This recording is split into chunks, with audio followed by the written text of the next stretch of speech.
that is meant or has the possibility to end the game within 12 to 15 minutes. Oh yeah, definitely. It's one of those lineups, and it could be one of those games if Blacklist get caught out again. Well, the main difference that I'm seeing here is that Kyle TZ is, again, the sponge of Ren Esports. I mentioned earlier that Super Marco is not required to pop off. I think that changes now. He is, however, required to at least dominate his lane, to just have this amazing tempo with the Baksha when they roam around the map minute 3, minute 4. And Blacklist International, they have to fend themselves off because there is enough damage on the side of Bren. And mind you, these damages are scaling, especially coming out from the Promise, the 1-1, and even the Baksha. Yeah, and actually for Blacklist International, knowing that this is a type of lineup, that is forced. We've mentioned that earlier, the Flicker Shadow Stampede, the survival play, and first blood will go to Bren Esports. Another kill possible for Blacklist, but no, there's no counter for them. We see one's already low on life, level 4. Make it 2 casualties for Bren Esports at the early part of our game. The Shadow Stampedes from Few coming in big, and this is not the start you want to have if you're Blacklist International. The possibility of 12 to 15 minutes victory for Red is looking more and more real. Yeah, I want to mention that this carry 1-1 lane is skill-based. Super Marco has been dominating out since level 1. I've kept my eye on that lane, and Super Marco was always positioned aggressively against the carry. And Blacklist, again, you don't have enough firepower in the early game to deal with the with the aggression that Bren has. This is the strength of this lineup, especially when they picked up the Baksha. Even though they don't have that sort of damage coming out from the assassins, Baksha is still a decent damage dealer in an insane frontliner, because when he reaches level 4, I don't think there's anybody on the game that can deal with Baksha level 4, especially with the ultimate up. Yeah, early Speaking on. of Baksha, Kaltizi is already there to try and secure this little objective, and in an instant, Blacklist International isn't able to contest that one. Yeah, man. Ogun. That was a bit deep, but we could see the aggression of Bren Esports at that moment. And it's as if they are aware that Blacklist International's lineup is really for the late game. We were mentioning last game that Bren was just really confident with their commitment. And this is just really an example of why Bren was able to win game 1. Si Idol pala to, and that's the headline for Few.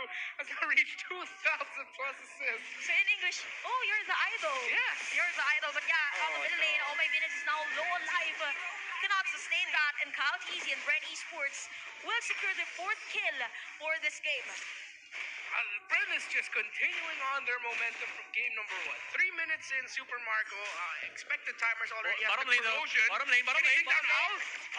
Here comes the control tag, and Super Marco will secure that kill and a lead for Bren Esports. Mind you, they picked up this carry against the 1-1, knowing that this matchup is not going to be in favor on both sides. But Super Marco was like, hell no, I'm going to win this lane. But on the middle lane, there's going to be a play. Nope, but for Bren Esports, it's just really doing an aggressive play, positioning on those places that Blacklist is going to go. And look at that, in an instant, we can see Super Marco on the bottom lane, securing those plates against Owl. And Owl is secluded on the second tier turret of their map. Look at that. Yeah, that is bad news for any team where you have the marksman as such an integral component of it in this carry. Stuck behind a second turret, just waiting, looking if he can actually even get farm. The bottom tower of Blacklist International is gonna fall, and that is a snowballed 1-1 in the hands of Super Marco. Yeah, and you know what's unfortunate? Blacklist International cannot deal with this, because guess what? Where the turtle spawn? Bottom lane. So expect that more heroes will just continuously come towards this area, and I will not be able to participate in this fight because he's a carry, he needs more damage. And Ogwin, again, with the commitment of the Divine Judgment, didn't even wait out for the turtle to go low. Yeah, just when we thought that there's going to be a safe play for Blacklist International. Nice. The contribution, but again, Bren Esports will go in for that play. Super Marco kills Edward, making a double kill. We've said that this is a snowballed 1-1. Definitely it is, as Cow TZ will secure that killing spree. Blacklist gets the turtle, but now they'll be forced to turtle as Bren Esports snowball to hell. 9-0 counter-punish kills, even though they lost a major objective. Look at the gold disparity, 2,300. And carries forced to buy boots. just Yeah. to move around the map. And Super Marco has already the corrosion sight and DHS. Nobody on the side of Blacklist is tanky anymore. The only remaining ingredient that they need is the heal reduction coming out from either the halberd, the runs, or even the dominance ice, which is now completed in Ogwin. Actually, for Blacklist International, they still have to wait maybe around 5 minutes for their lineup to have a damage actually against the players of Brand Esports. Yeah. Even the Dawning Light could be used for They see Edward. They the see Edward. mission, but they see Edward, they see Agent Zero, but they will just go for that turret secure in the top lane. By the way, Ogwin did not commit flicker at all, so he was like, nah, that's Agent Zero. I'm not gonna commit on that. Here comes Okay, the never mind. flicker, but here comes Ogwen as well. Killing spree for Bren as Kyle TZ Oh, he stole will it. secure that buff against Wise. We can see the Bracer Strat being used by Wise, but the rest of Bren Esports is already on the middle lane. They want to go for those objectives. They want to go for that sustain. Nice Flop! zone for Flop. Dizzy has the Divine Judgment, is being gone again by Ogwen on this game. What a play. I just want to point out the micro decision there. Ogwin got the Divine Judgment, but he thought that maybe Flap can actually get my target in the penalty zone. It didn't work. Yeah. But you saw him. It was he cute. He It was didn't cute. pull. Yeah. He didn't pull and move. He was just like, okay, is it gonna? Oh wait, no. Okay, sure. I'll just pull him back. It was like Ogwin seeing an opportunity to catch anybody on the side of Blacklist, but when he jumped in, he was like, oh, this is such a good penalty zone. And he did not expect Flap to jump at all. And when he saw the penalty zone, he was like, okay, did it latch? No. Okay, I'm just gonna go I'm back. just gonna pull him back. This is just again a testament to what Brand Esports has done all throughout this season. Oh, this is not even strategy. This is just sheer chemistry. Yeah. With Bren Esports. In Filipino, this is just Bren lang malakas.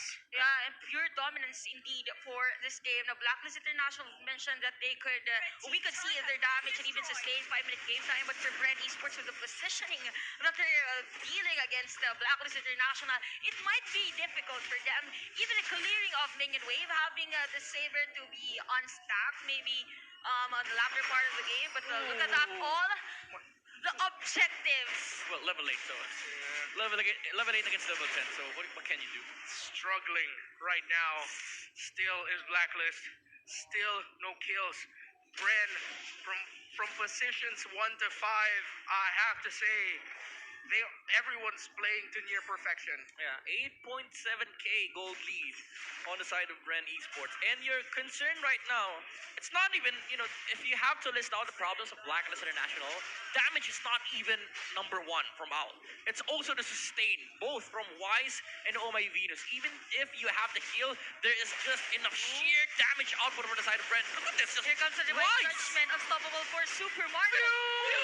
What a nice shadow stampede as the rest of Bren Esports was on the players of Blacklist International. Here comes the retaliation, but no, there comes the Cult Altar just in time to save the players and to resist that initiation against Blacklist International. Okay, Flap was like, nah, I don't have penalty zone, bro. I don't have penalty zone at that moment, but it was an awesome play come out from the captain, or the El Capitan of Bren Esports. He's trying to go for it again, but the range isn't there, and they have to back off. Lord is up for the taking here for Bren Esports. I don't think Blacklist has the capability of contesting this. Few. It's still too early to call who'll be the MVP of the game, but I'm already thinking it's going to be Few. Three of the biggest plays to determine the outcome of this game have been by that man. That early game back-to-back pulls to get those kills in the mid, and then that big one there to make sure that Bren wouldn't fall, and even give Bren a chance to get a big win, although they couldn't find it. El Capitan still definitely has it. Undeniable. Only a few could really dictate. Only a few. Only I like it. I like his it. play. That is poetry in Yeah. motion, And Chantel. you know what? Only a few teams have managed to deal such a blow against Blacklist International, and Bren might be the first team to go deathless against this team. Oh yeah, actually, we could see a clean kill from Bren Esports as the Lord will march in on the bottom lane. We can see the immortality already for Y. Super Marco will secure the turret push. Oh, There goes the Divine Ogwen. Judgment. Edward is down. Agent here is down. Monster kill already for Super Marco because there's also down of players. Blacklist International. This is it as Bren Esports will go for the tower lock and they will secure the first seed for playoff. Classic Bren. They ran out of minions though. Classic Bren. Not just yet. And there we go. Closer and closer